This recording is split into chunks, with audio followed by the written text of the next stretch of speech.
Congress party మేనిఫెస్టోలో పెట్టిన ప్రతి అంశాన్ని పూర్తి చేస్తుంది. అదేవిధంగా తాజాగా సమగ్ర కులగణన రాష్ట్ర వ్యాప్తంగా చేయాలని ప్రభుత్వం నిర్ణయించి అసెంబ్లీలో తీర్మానం చేసి ఆమోదం తెలపడం జరిగింది. ఇందుకు గాను కాంగ్రెస్ పార్టీ నాయకురాలు సోనియా గాంధీ మరియు రాహుల్ గాంధీ ఖర్గే గారికి, అదేవిధంగా మన రాష్ట్ర ముఖ్యమంత్రి రేవంత్ రెడ్డి గారికి కూడా బీసీ సంక్షేమ శాఖ మంత్రులు పొన్నం ప్రభాకర్ గారికి ప్రత్యేక ధన్యవాదాలు తెలుపుతున్నాము. ముఖ్యంగా దేశ చరిత్రలో ఇది చారిత్రాత్మకంగా నిలుస్తుంది. ముఖ్యంగా గతంలో బీహార్ రాష్ట్రంలో బీసీ కులగణన అమలు అయిపోయింది. అదేవిధంగా మన ఏపీలో కూడా బీసీ కులగణన జరుగుతుంది. ఇప్పుడు మూడవ రాష్ట్రంగా మన భారతదేశంలో తెలంగాణ రాష్ట్రంలో కులగణన చేయడం జరుగుతుంది. అదేవిధంగా మన రాహుల్ గాంధీ గారు భారత్ జోడో యాత్రలో ప్రకటించిన విధంగా తీర్మానం చేయడం జరిగింది. ఇది చారిత్రాత్మకమైన ఘట్టం. రాష్ట్ర ప్రజలందరి స్థితిగతులపై ఇంటింట సర్వే చేయనుంది. ప్రజలకు, వివిధ వర్గాలకు సహకారం కానున్న దశాబ్దాల కళ ఇది. కులగణనకు రాష్ట్ర ప్రభుత్వం 150 కోట్లు కూడా కేటాయించడం జరిగింది. ఇంకా తక్కువ పడితే కూడా ఇంకా 150 కోట్లు కేటాయించడానికి సిద్ధంగా ఉంది. దీని ద్వారా మన బీసీలకు ముఖ్యంగా రాజకీయంగా, ఆర్థికంగా, సామాజికంగా ఎదగడానికి ఈ కులగణన చాలా దోహదపడుతుంది. గతంలో బీఆర్ఎస్ ప్రభుత్వం కేవలం 23,000 కోట్లే కేటాయించి గత 10 సంవత్సరాల నుంచి, అదేవిధంగా ఎంబీసీలకు కూడా 1000 కోట్లు కేటాయించి ఇవ్వలేదు.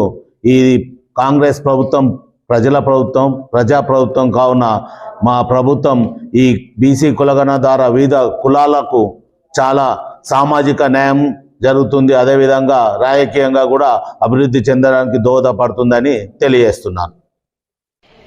कांग्रेस पार्टी हुकूमत ने से पहले इलेक्शन में मैनिफेस्टो में कई बातें की थे, वो हर मैनिफेस्टो को भी पूरा करने के लिए कोशिश कर रहे।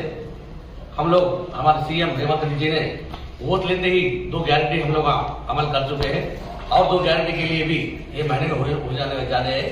और एक बहुत बड़ा कामयाबी का हादसा हमारे असेंबली में सामने आया है, वो है कुलगणना। कुलगणना क्या है, ये स्टेट में कितने गैस वाले कितने हैं, वो तुलना करने के लिए हम मैनिफेस्टो लगाया था। कल हम लोग उसमें रिजोल्यूशन पास करके भी ये लगा दिए हम लोग।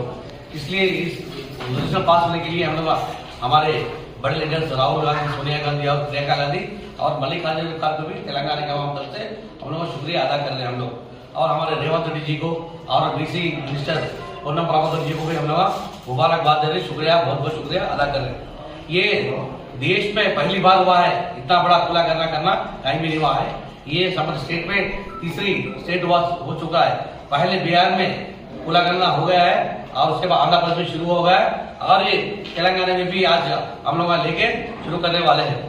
जो राहुल गांधी जी ने भारत जोड़ो यात्रा में जो अपील किए थे, हम लोग जो वादा किए थे, वादा पूरा करने के लिए आज हम लोग कुलगणना के आवाज उठाए हम लोग।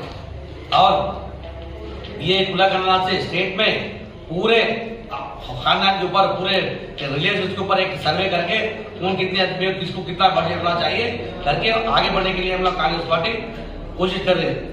इसमें अगर ये आए समझो बीसी, एससी, माइनॉरिटी कितने हैं, जितना फंड है वो फंड भी जरूर दिलाने का, हक दिलाने का हम कोशिश करेंगे। इस तुलना करने के लिए खाली बातों से काम नहीं चलता होंगे। हमारे स्टेट गवर्नमेंट में 150 करोड़ रुपए भी सैंक्शन किए हैं। 150 करोड़ ही नहीं, अगर बस नहीं होता तो 300 करोड़ रुपए लगाने के भी हमारे सीएम साहब तैयार है। इसमें ये रिजर्वेशन से पॉलिटिकल में और फाइनेंशियल में और सामाजिक में भी हर हमारे बीसी लोग, हमारे एसी लोग, माइनॉरिटी लोग आगे बढ़ने के लिए भी एक कुलगणना बहुत बड़ा फायदा पहुंचाने वाली बात है। ये बहुत बड़ी कामयाबी है हमारी कांग्रेस पार्टी की। आप लोग देख सकते हैं 9 साल में बीआरएस गवर्नमेंट, टीआरएस की गवर्नमेंट और केसीआर साहब ने बीसीओ के लिए सिर्फ 23,000 करोड़ रुपए लगा चुके हैं, लेकिन एक बीसी को भी एक पोस्ट नहीं दी, कुछ भी नहीं दी, खाली बातों के थे। लेकिन एमपीसी को भी हजार करोड़ देते होंगे, बोले केसीआर 1000 रुपए भी नहीं दिए। लेकिन हमारी कांग्रेस वोट बातों की गवर्नमेंट नहीं होती, काम करने की गवर्नमेंट है। 270 दिन में हम लोग कितने कामयाब कर सकते हैं हम लोग देख चुके हैं। अगले दिनों में भी, अगले 5 साल में भी हम लोग जो वादे किए, वादे पक्का पूरा करके बताने के लिए कांग्रेस पार्टी तैयार है। इसलिए हम लोग आज हमारे मेदक कांग्रेस की तरफ से, हमारे एमएलए की तरफ से, हमारे कांग्रेस पार्टी की मेदक कांग्रेस की तरफ से और एक बार बीसी मिनिस्टर को और हमारे चीफ मिनिस्टर को शुक्रिया बहुत बहुत अदा करें। जय हिंद, जय कांग्रेस।